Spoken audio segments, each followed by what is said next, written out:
Hello everyone, welcome to this video. The latest accusations against Joni Lamb, president of Daystar television network, allege a cover-up of her granddaughter's abuse, a charge she denies. However, this controversy amplifies a troubling pattern of mishandled abuse cases that deeply wound the faith community.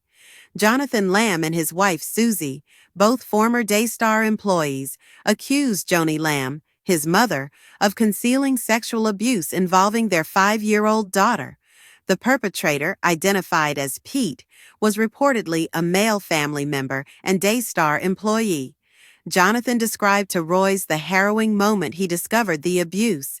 In the sweltering Florida heat of August 2021, Jonathan Lamb, then an executive at Daystar TV, was summoned by his wife, Suzy.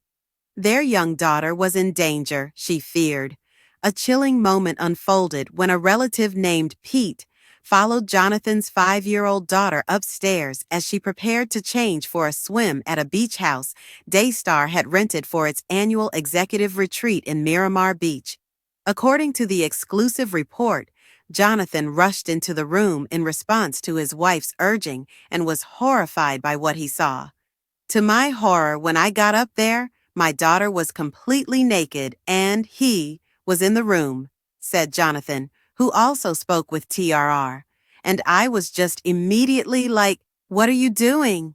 Screaming at the top of my lungs. And he is like, I'm so sorry. I'm so sorry. I'm sorry. He apologized like 50 times, like I caught somebody red-handed. Suzy recalled the perpetrator's demeanor as zombie-like, with eyes that had gone black.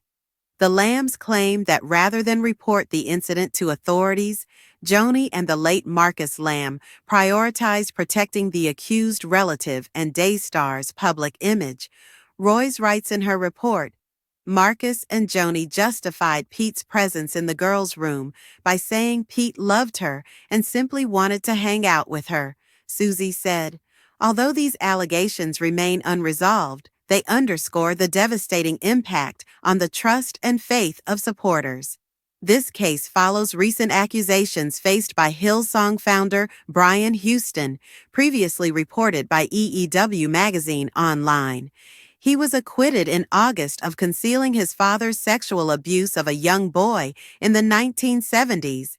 Despite Houston's not guilty verdict, the trial revealed systemic failures in church accountability, prompting questions about the structures that allowed such allegations to emerge decades later. Even when criminal charges are absent, the reputational damage is profound.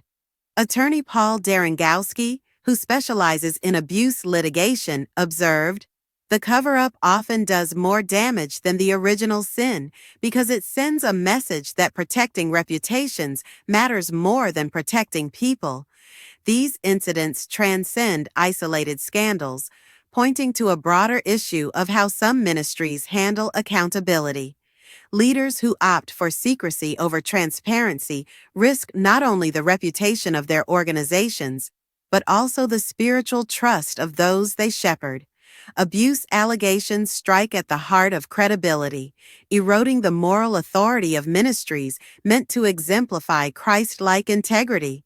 Ministries must recognize the gravity of these moments, said Pastor Angela Martinez, an advocate for survivors of church abuse. True biblical leadership demands transparency and the protection of the vulnerable, no matter the cost.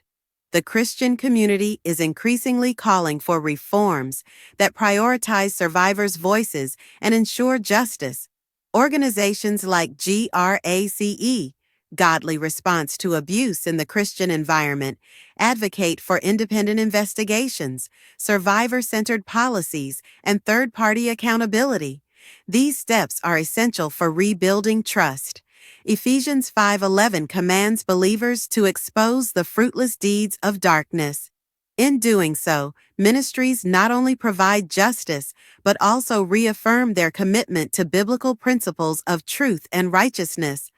The allegations against Daystar Television, whether proven or not, diminish confidence in leadership and harm the gospel message. The church must be a refuge for the wounded, not a shield for wrongdoing. By standing with survivors, pursuing justice, and prioritizing transparency, the faith community can reflect the light of Christ in the midst of darkness. Again, while the allegations against Joni Lamb remain unresolved, the broader lesson is clear: the body of Christ cannot afford complacency. The stakes are too high. Inaction perpetuates harm, but accountability can lead to healing and restoration.